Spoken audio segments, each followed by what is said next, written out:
It's Tuesday. That means our family-style dinner series continues, and it's continued by local chef Ralph Webb. He's here, and he's going to show us how to make some family-friendly pizzas. Thank you so much for stopping by today. You're welcome. I'm going to try to do some different kind of pizzas, kind of something that you normally wouldn't see, something that you could serve quickly and on a sports day like Sunday. You know, the big games coming up. And right, that kind of thing. So this one, the first one is a chicken and apple cheddar pizza, and it's what I have done is put a little bit of already cooked, prepared pulled chicken, a couple of apples, some maple syrup, and a little bit of butter.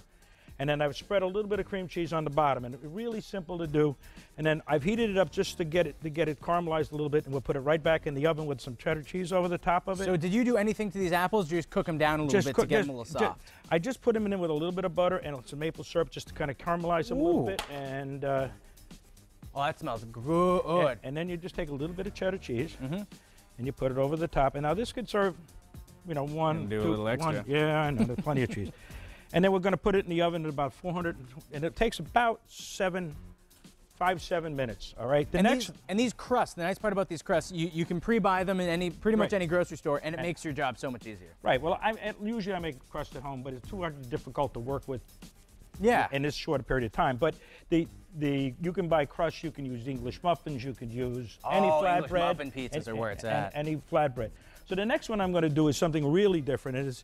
And it basically is a chicken and dried fruit pizza, and it really fruit, and it kind of is completely different, but it's a little sweet. And I use a marinade, a mango, garlic, herb marinade, just to kind of give it a little bit of.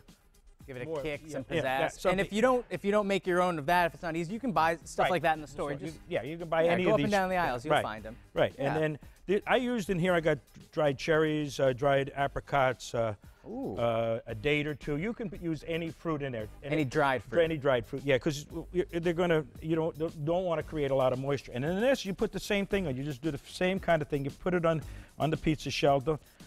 Give it a big healthy. You know what I love about this, Ralph? If you don't, if you don't want to make a big pizza, you don't have to, and then your kids can really get invested in the cooking process because they each have their own pie. Right, and then again, I put a little. Now you can use any kind of cheese on this. You can use cheddar, you can use Jack, you can use any other kind of cheese on this. Mozzarella. Mozzarella. Traditionally, mozzarella I don't think is going to add a lot of. It's like a tasteless cheese almost. Right, a lot of flavor. I mean, anything that's got a little bit of sharp, because you got sweetness in here, and you got a little bit of herby kind of and garlicky flavors in here that I think you need a kind of cheese with a little bit of. Yeah, and they always say too, you want to do like the apple and cheddar is a really nice taste together. Right. I mean, I use other white cheeses, or orange cheeses, but I like something that's. This happens to be a Vermont sharp cheddar. It's sharp, and I buy a lot of.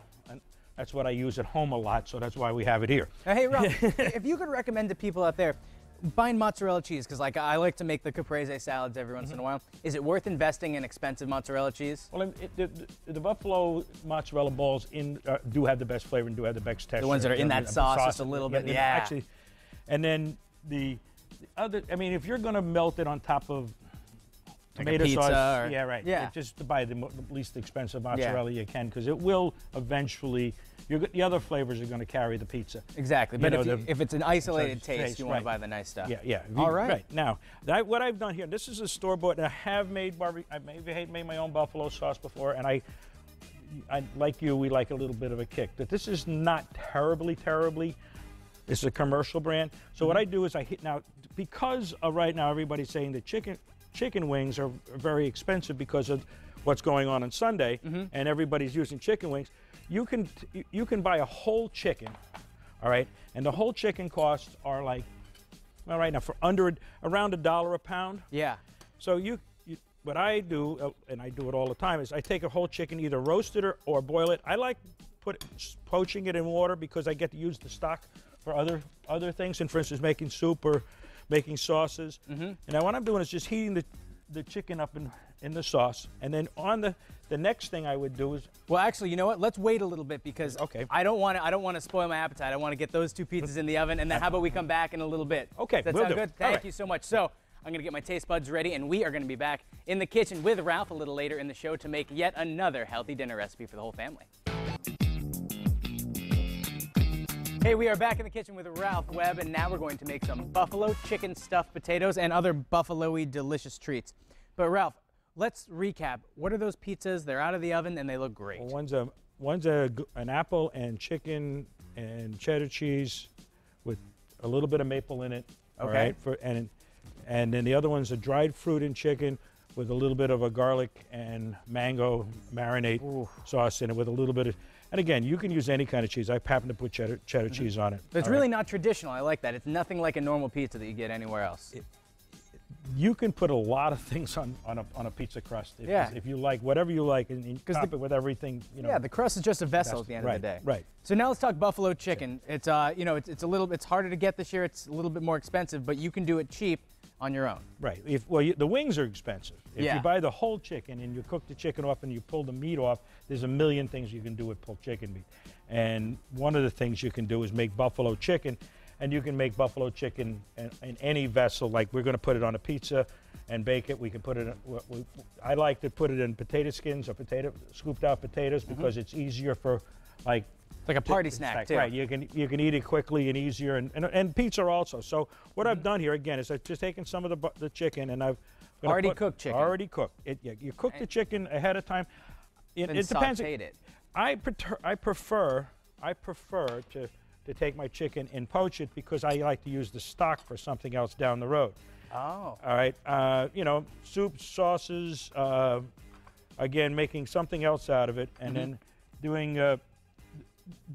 doing anything you can. You can do a lot with chicken stock, I mean, it goes into so many different things. So now you're putting some blue cheese on there, and you can put whatever else you want. There's broccoli and. I'm going to put a little bit of cheddar cheese over just give it a little bit of different flavor. Yeah. You can put a couple of scallions over just like you would get anything. You can put broccoli. You can put and now the other thing what I'm going to do later was when it comes out, I'll put a little bit of on the side. You can dip it. That's blue cheese. Blue cheese. All right. Blue cheese dressing. Now let's translate this into the potatoes too. Is the same principle as apply? Same principle, but again, I'd like to do something by putting a few pieces of broccoli in each one of these, so you get a little bit of vegetable and make it a whole meal. And then you can and you don't have to fill these up so they're completely covered because you're going to eat more than one. That's a good point. In case you folks at home can't see this, we've cut the potato in half and then scalloped it out. And then you can use the insides of that for pretty much anything you want. And actually I already have. Oh, good. All right. That was part of breakfast this morning. I love it. See, it's all about repurposing. And then chicken, broccoli, more blue cheese?